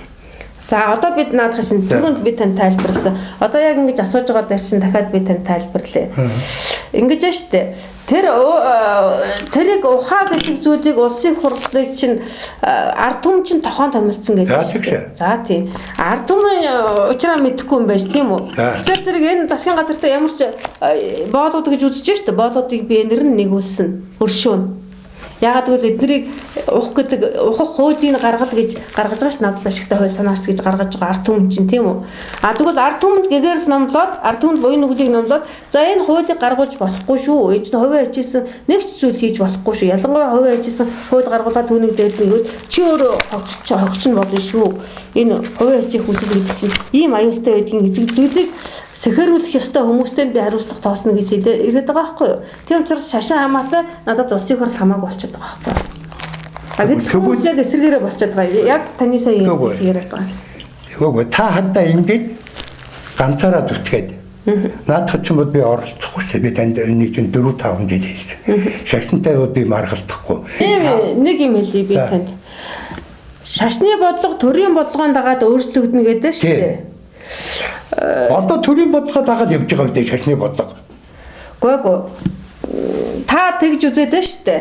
Та одоо ингээд би ингээд төрөө авчнаа гэж үзээд байна шүү дээ, тийм үү? Төрөө аавна гэхлээр зэрэг та энд очно гэж хэлэх гээд байгаа байхгүй юу? Улсын хурлаар ард түмний эрх мэдэл тавиач чинь. Энд ч одоо ард түмний эрх мэдэл байгаа байхгүй юу? Өөрөөр хэлбэл ард түм надад чамд юу байгаа? Надад юу байгаа? Энэ хот төрсөн хүмүүс юу вэ? Хогон дээр амьдрах боломж. Эсвэл архи уух боломж. Юу байгаа? За тэгэхээр зэрэг та одоо энд очтоо шүү дээ, тийм үү? Та энэ улсын хурлд очтоо гэж бодъё, тийм үү? Одоо та болохоор зэрэг энэ хууль тогтоох байгууллагад л очих гээд байгаа юм байна шүү дээ, тийм үү? Таны хэлээгүй шүү. Энэ төрд өөртөө очно. Төрийг өөр таавна өөрчлөн. За тийм. Тэгэхээр зэрэг за ямар ч юм би танд ярих хэрэгтэй юм ярьчихсан. Тэгэхээр зэрэг юу ягаа. Одоо таны яг сая асуусан дээр чинь хариулж штэ тийм үү? Одоо энэний тогтолцоог өөрчлөнө гэж юм тийм үү? Тэгээд энд бид нар өөрсдөө улсын хурлд очино гэдэг штэ. Мөн үү? Хууль тогтоох байгууллага болох гэж байна мөн үү? Танд ашигтай хууль батлана гэж очих гэж мөн үү? Ард түмэнд ашигтай хууль батлана. Эднэр бол юу хууль батлаад байна. Ард түмэнд ашиггүй хууль батлаад байна. Ард түмэнд ашигтай хууль жишээлбэл ямар хууль батлах нь вэ? Та ингээд байна шүү дээ. Бид нар төрөө ихлээд аван тэрний дараа шашнаа засна гэдэг шүү дээ, тий. Тэгээд энэ саарл ордонд хууль тогтоодог байгууллага байна гэж үзээд байна шүү дээ, мөн үү? Мөн үү? Мөн. Та яг ингээд эхлэл төгсгөлөө хараад хөдөлгдөг тийм үү? Яг юунд төрөх гэж байна гэдгийг бид нар харж хөдөлгөх хэрэгтэй гэдэг та түрүүхэн дөөрөө ярьжсэн тий. За тэгвэл та одоо ингээд төрөө аавна гэснээрээ яг ямар төрийг аваад юу болно гэдгийг харсан байгаа юм байна тийм үү? Барагцаагаар. Тэгэхээр зэрэг бид нар өөр хууль санаачлна гэж үзэж байгаа юм уу? Энэ ямар ч хэлсэн хууль тогтоодог байгууллага дээр 76 эдгэн хэдэн гишүүнтэй байх юм? Би яаж мэдээ хэдэн гишүүнтэй байх юм? Хэдэн гишүүнтэй байвал зохист гэж үзэж байгаа юм? Наа чи нэг 400 гаруй гишүүнтэй байна. Байх ёстой байж болно гэж үзэж байгаа. Одоо их хурл баг хурл. За. Баг хурл гэдэг нь ийм бодлоор бол ердөө бид нар сонгуул ганц төгрөг өгөхгүй. За. Мөн одоо хинтэн бэрхээс нэг хүн явуулчих. Мөн тэр хүн аймгийн иргэдийн төлөөлөгчдийн хурлд очино. Баг хурл цуун. Баг хурл бол байнгын ажиллагаатай биш. Тэгэхээр эн чинь ийм болоо явчихж байна. Би түрүүн танд ярьсан. Энэ бид нар одоо ингээд эхлээд үзэл сурталаа хүлээн зөвшөөрөлнө гэж байна тийм үү? Бид нар дэлхийг аварна гэдэг үзэл санааг бүх монголчууд хүлээн зөвшөөрөөд энэ үзэл санааны дор их урам зоригтой нэгдээд ийм том баяр хөөр болоод тэгээд бид нар 7 сарын 1-нд байх уу? 7 сарын нөгөө олимпийн аварга төрсөн шиг байх уу гэдэг дээр ирнэгээд ингээд ийм биш танилцуулаад тэгээд тэрний тулд бурхан алдаан дээр ингэнэ гэлээ шүү дээ тий. Тэгээд тэрний дараа уламжлалт төр буюу Чингисийн төр буюу нөгөө нэг аавууд нь дээд ёс сахиулж яадаг ёс зүйн төр буюу ёсын бурал төр төмбөргээд тэгээд аавууд нь ёс сахиулж яадаг ёс чинь төрийн бодлого дээрээс үндэслээд өөрчлөлт тусаад тэгээд би нөгөө нэг юугаа харж чад төгсгөлөө харж хөдөлгөж яадаг шүү дээ эхлэл төгсгөлөө. За би төгсгөлөө тэгж хараад байгаа байхгүй юу? Юу гэж уламжлалт урдын уламжлалт төр дээр очно гэж. Одоо ингэж байна шүү дээ. Хорсол цохирол болох уу 2008 оны олимпийн аварга төрсөн шиг болох уу гэдэг сонголтын өмнө бид нар ирчээд байгаа маа. Энэ ахад хэдэж бий болохгүй. Одоо бид нар аль нь бий болохгүй. За би ингэж хэлээд байгаа инфер хаа. Сая юун дээрээс яасан бэ гэхээр зэрэг та тэр нөгөө нэг юу баг хурал их хурал гэдэг дээрээс ярьж байгаа. Монголчуудын хувьд төр гэдэг ширээ сандлын ойлголт огт биш шийсвэр ойлголт юм аа. Гарт харагдаж нүдэнд баригдахгүй ч улс орныг бүрэн бүтэн амар тайван байлгадаг хүчин зүйл юм аа гэд ингээд гэрэл ярьсан дээрээс ингээд форум дээр ярьсан энэ яриануудаа би бодтой гэж үзээд байгаа байхгүй юу? Тэгвэл эцэг хаа миний төр гэж юу гэж хэлсэн. Яагаад ингэж хэлсэн? Хэрвээ төр нь гарт баригддаггүй тэгдэггүй ингэдэггүй юм бол яагаад миний дээр төр байна гэдэг. Түүний дээр мөнгө тэнгэр. Та тэгэхээр зэрэг ширээ сандал одоо би ингэж хэлээд байна шүү дээ түрүү. Гэхдээ ширээ сандалтай зуурчихгүй гэж нэг хүн хэлэхээр бид нар ордонд байхгүй. Тэгэхээр зэрэг би ингэж хэлээд байгаа байхгүй юу? Энэ ширээ сандалтай болсон цагаас хойш энэ аюулгүй байдал энэ бүх юм чинь амар тайван байдаг энэ бүх юм чинь байхгүй болж эхэлсэн учраас энэ цагаас төр байхгүй болж эхэлсэн. Завжаа сууж явах юм уу бүгд тэр? Гүйгүй ордон гэж байхгүй болох гэдэг шүү дээ. Ордон гэж байхгүй болохгүй. Гүйгүй яг ерөнхий төрийн ордонгүй 216 улсаас та нэг улс нэрлэж. Монгол улс. Юу ч одоо энэ сард ордоо та юу гэх гэдэг. Өмнөхийг ярьж штэ. Та тэр түрүүнд ингэж ярьсан. Төрийн ордон байгаагүй. Алтан ордны улс. Ягаад алтан орд гэсэн юм? Тэр юу штэ. Алтаар би хийсэн. Тэр чинь нэг баруунд байсан. Ингэж хэлээд байна. Инхээр хаа та юуг нь юу яа. За. Гэхдээ та ерөөсөө хитрхи тийм хийсвэр тий. Ингэж яа штэ. Нөгөө нэг Эйнштейн юугаар яасан штэ. Асуудлыг үүсгэсэн дараагаар хязгаар шийддэг юм аа. Шийддэг юм аа тий. Тэрээс давсан дараагаар шийддэг юм аа гэдгсэн штэ тий. Тэгэхээр зэрэг энэ асуудал үүсгэсэн өмнө одоо над ордон ширээ сандлын асуудал чинь асуудлыг үүсгэсэн штэ. Өөрөөр хэлбэл барууных тийм үү? Гэхдээ ширээ сандлаас болж энэ муу мухай амьдарч байгаа юм биш. Гэхдээ ширээ сандлыг ширээ сандлаас бол бид нар муу мухай амьдарч байгаа юм биш. Түүн дээр суусан хүмүүсийн тэнийг бодлогоос бол бид муу мухай амьдраад байгаа болоход ширээ сандал байшин ерөөсөө хамаагүй. Хамаагүй. Тэрнээс бол бидний амьдрал муу. Таныг ингэж бодоод байгаа байхгүй юу? Чингис хааны юу зарлаг сургаалыг танилцуулах гэдэг ингээд яваад байна шүү дээ. Тийм үү? Чингисийн төрөг байгуулах гэдэг тийм үү? Чингисийн төр болохоор зэрэг ингэсэн байгаа шүү дээ. Жишээлбэл манай ярьж байгаа байхгүй юу? Чингис хааны сургаалд нэг толгойтой 1000 сүлтэй могол тэрний залаас мөрөөс залж чадна. 1000 толгойтой нэг сүлтэй могол бол тэрний юунд өртмөө гэх тэ. Тэгэхээр зэрэг нэг тэргүүн байх ёстой. Тэгээ удирдах ёс жаргал мэдэх ёстой гэдэг. Тэгээд нөгөө нэг ураг удмын тэргүүнүүд аауд өрх гэрэн залаа явдаг. Тэр ёсыг сахиулаа явдаг. Тэр уламжлал чинь амар амгалан инх амгалан байсан. Тэр инх амгалан амьдрал дээр дэлхий ирэх гээд монголчуудаас суралцах гээд байна. Тийм учраас бид нар тэр ёс зүй төрөө бий болгох гэж байна гэдэг зүйлийг би нөгөө нэг цаад очих газар маань тэр гэж хараад байгаа байхгүй юу? Тэр очих газартаа яаж хүрэх вэ? Таныг бид хоёрын та тэрийн очих газар нэг гэж ойлгоод байсан байхгүй юу? Өөрөөр хэлбэл уламжлал Чингисийн төрийг буюу энэ хэн нэгнийг миний асуудлыг шийдэ гэж хэн нэгнийг тохон томилдоггүй. Бүгдээр өөрийнхөө асуудлыг шийдчихдэг. Мянгийнхаа асуудлыг шийднэ. Мянганы дараа. Төмтийнхээ асуудлыг шийднэ. Тий. Баруун төмтийг наяа мэднэ. Голынхыг хэн мэднэ. Барууныхыг боорч мэднэ гэдэг. Эзэнтэй юусэн байхгүй. Харин тий. Эзэнгүй байгаагүй. Эзэнтэй. Гэхдээ ингэж байна штэ. Тэр эзэд нь өөрсдийгөө мэддэг эзэд. Өөрөөр хэлбэл тэр 10 шүү дээ тий. 10 дотор байгаа 10 айл өөрсдийнхөө хувь зээг мэддэг. Хэн нэгнээс миний амьдралыг сайхан болгох гэж хэн нэгнийг тохон томилдоггүй гэж үзээд байгаа байхгүй юу?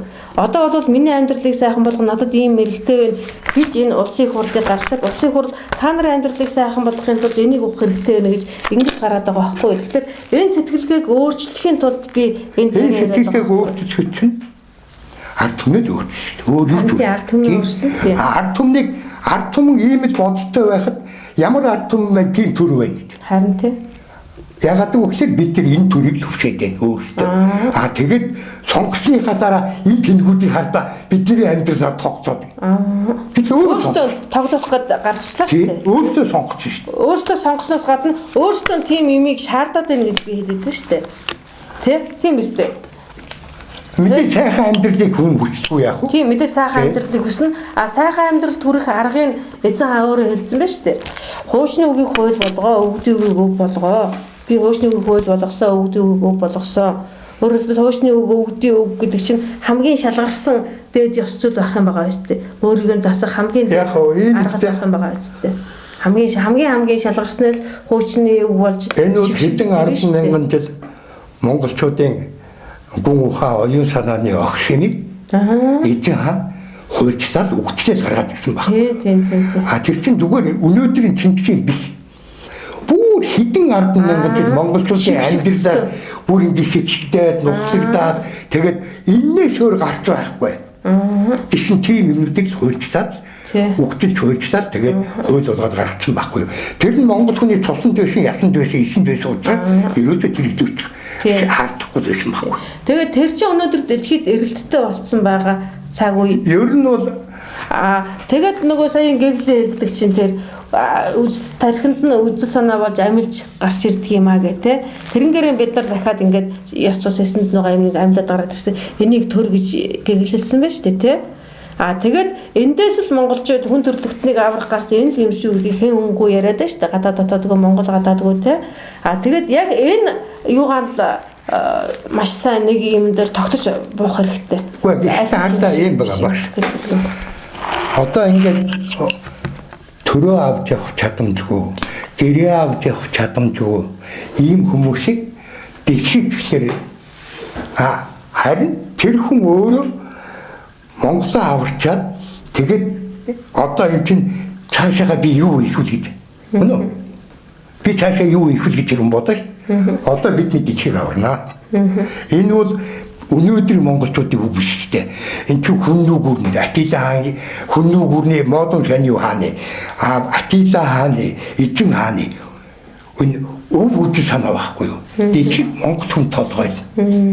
Одоо тэр хин дөрвөн хатан зүйлс онгож байгаа үедээ дөрвөн хөлтнөөс хоёр хөлтөн хүр охмоо толгойтон хүрдээд та нар томоотой байж Монголын эрх мэдэлээр хүрээнд багтаад томоотой байх юм бол дэлхийн эд амгалан болно.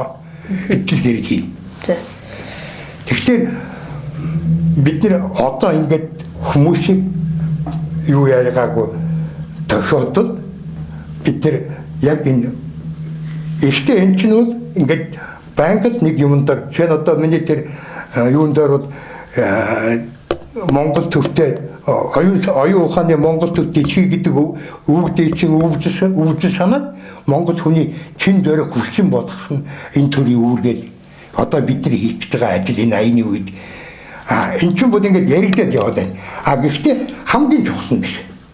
Нэг номерийнх нь биш. Яригдаад яваад байна. Яг нэг номерийнх нь бол бид нар энэ төрийг яаж солих вэ? Ямар төр бий болох вэ? Ямар арга замаар тэнд очих вэ? Энэ л одоо хамгийн чухал. Тэр нь тэгээд танд хэр тодорхой байгаа юм одоо? Нэг тодорхой биш л дээ. Ер нь бол зүгээр яхаа ямар ч байсан энийг хийх нь бол зайлшгүй. Өөр одоо ямар ч гарч байхгүй. Шинэ энийг хийгээд одоо энэ хиний бигд дээр буусан тэр жарлаг хийж энэ үн дээр буусан тэр энэ дөрвөн төгөлбөр хийсэн байна шүү дээ. ИВ хийгээд их орноо авах одоо болох цагч нь боллоо. тэмцээс өөр арга зам үлдээх шүү гэж. Тий. Тэгээд энэний төлөө бүгдөө явж байгаа учраас харин тэр эвлэлт нэгдгэн одоо яаж ямар арга механизм ямар замаар эзэн хаан яагаад энэ хүмүүсийг аавыг алтсан аймгийн устгацсан байхад яагаад тэр хүмүүс эзэн хаанд үтгээд байсан. Эсвэл дүн цогцоор эзлээ таньсан уу? Эсвэл энэ хүнд ямар нэгэн өөр хэл харийг татсан л байгаа шүү дээ мэдээж. Тийм үстэй. Ер нь бол хадаа эзэн хааны үжил бодлоо энэрл нэг үсэл хайргуул. Ямар санд ингэж байгаа байхгүй юу? Эзэн хаан хэрэглээ. Эзэн хаан ирнэ. Цаадгүй өршөөлгүй энэ боо. Хэдий эзэн хаан нэгдэвч боо. Ягаад гэвэл тэр хүн ямар ч хэрэг мэдсэн баг. Түнээ энерги юу ад? Тэднийг буруу юм хийхэд нь хориглох арга замаалах. Тэгвэл тэр зүгээр боо эзэн хааны. Хаан хүн гэдэг чинь бол нэг ондоо байсан байна. Баатар хүн гэдэг чинь бол нэг ондоо байсан байна.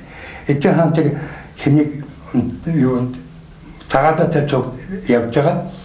Цагаатаа баахан ард түмнийг Монгол руу авч байгаа байхгүй юу? Тэгэхээр эзэн хэлж байгаа байхгүй юу? Усны хүнийг ууланд уулын хүнийг усанд аваачвал эдгээр үхээс өрдөө. Дайн тулаан хийж байгаа баатар хүн тул хийхгүй. Эзэн хүн тул харш. Эзэн гэдэг одоо хаан хүн. Хийдэж одоо эзэн бол одооний хийлгэнүүд гинацид байхгүй юу? Амьдралаас нь салгаад хэсэг бүлэг хүмүүсийг амьдралаас нь салгахыг хуулиар хоригдно. Энийг гинацид гинэ. Нийтийн эсрэг гинцэрэг гинэ гэж. Тэгэхээр эзэн хаан тэрийг айлд мэдчих. Хэд хаан хүн гинацид гэж болохгүй. Тэгээд жанжид хураад юм бэ? Төрсөдхийн нэгэн хайд юм байна. Тэр хайр энэрл нэг хүсэл гурваараа.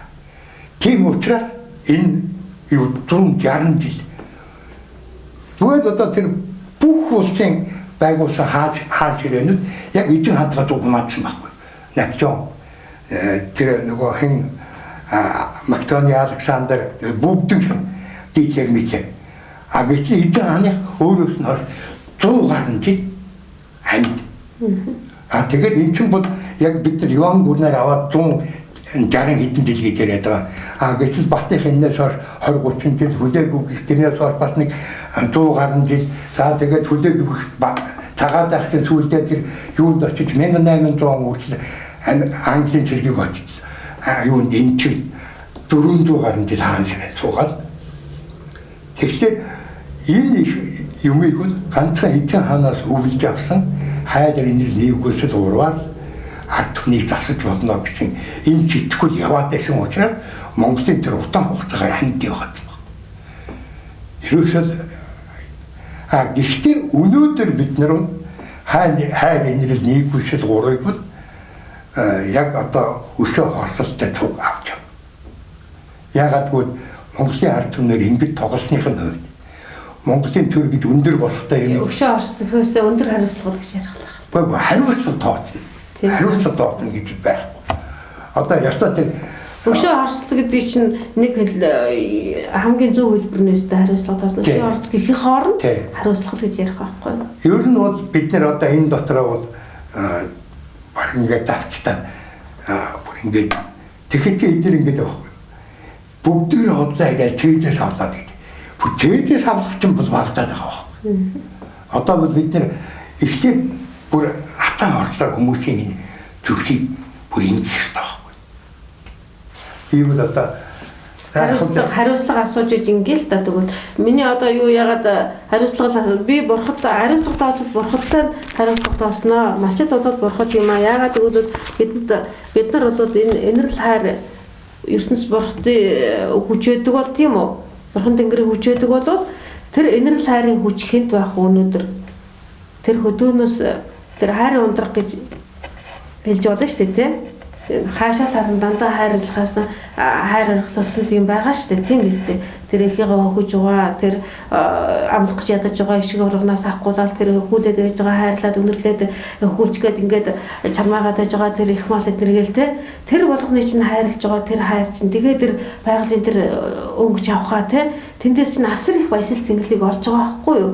За тэгээ ялангуяа манай говьнуудад тэр тусмаа манай дунд говь болвол тэгээ тэр охин өсчээд л ааг нь шимчгэнсэн тэр айрыг чинь нуугаад өглөө адуундаа мортох чинь тэр сайхан дэвэрсэн хөөрсөн сэтгэл тэгээд тэр чинь ингээд маш их баяр жаргалыг эдлүүлдэг байхгүй бүр маш их үгээр хэлэх аргагүй тэр их баяр жаргалыг эдэлж байгаа юм чинь тэр хэрээрэл тэр эрчимийг авч байгаа шүү дээ байгалийн өөх эрчмийг авч байгаа шүү дээ тэгээд яг л тэр эрчим чинь л өөрийгөө хамгаалуулах байгалийн өгч байгаа өглөг нь байгаа шүү дээ нэгэн тал байгалаас тэр их баяр жаргалыг авч байгаа юм чинь эргүүлээ тэр байгальтал тэр имийг төлнө шүү дээ хариуг нь тэр их гайхалтай юм өгснийх нь хариуг эргүүлээд өгнө.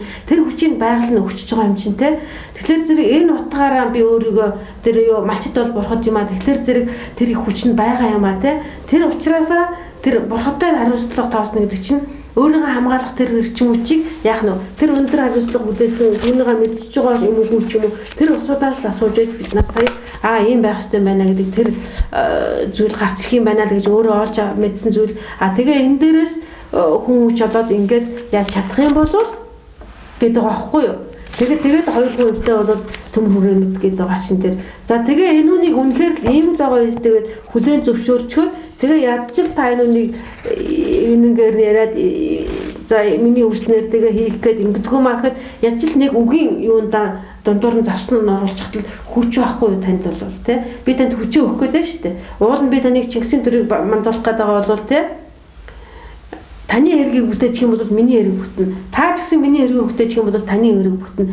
Энэ утгаар нь би ингээд яваад байгаа байхгүй ялангуяа энэ хүмүүсийг за энэ хүмүүс л өстой нэр миний хувьд бурхад юм да яхаар бол одоо нэр энэ лам нарын хийх ёстой харин ёстой нэг хэлээд хийгээд байна штэ гэх. Тэгээд энэ Блэхийн ингээд монголчууд байгуулсан гавьяагийн ингээд гаргачихлаасан зэрэг энэ лам нарын энэ асуудал бол тэгээд нэг үгийн зураа завшир зураа хавчуулах төдийд л оруулж хатал энэ лам нар өөрсдөө буруугаа мэднэ лам нарын бурууг ард түмэн мэднэ тэгэл бид нар чи энэ өөрийнхөө төлөө хууль санаач гэж энэ байгууллага юус угаасаа байх чи ёсгүй юм биш үү тэгэхээр зэрэг энэ сайхан алтантай дайлгууг ингээд гайхамшигтай юм яриад байгаа ард түмэн чинь дүүрэн биш үү эгээ хэллээ шүү дээ тэр ширээ сандал гэдэг байгаа тэр байшин савнд чинь дүүрэн байна яг зөв сэрцэн оргилцсан олсоо тий Монголд ерөөсөн дүүрэн байна хангалттай байна одоо энийг яаж ойлгох ингээд сая та хоёр өчнөө гайхалтай юм ярьлаа шүү дээ тий тэгээ энэ юм Блэхийн бүрдсэн байгаа юм чи миний хувьд бол ганц энэ дээр л хариуцлага асуух ёстой юм тэрийг би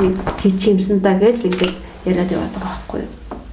Тэгээ одоо би өөрийгөө бас ширүүдүүлсэн болов гэд ингээд бодох гэдэг шүү дээ. Тэгтэл та бүрснэр энийг арцсан болох ёстой байхгүй юу.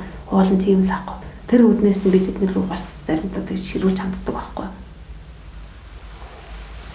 Тэгээд л энэ дээрээс л хээ нэг хэлэх гээд байгаа ярих гээд байгаа хийх гээд байгаа юм дээр бас жаахан тийм энэ дээр миний оролцоо юу аах уу гэд хандмаар байгаа байхгүй. Тийм байгаа шүү дээ. Хөөе хэнгэ юм. За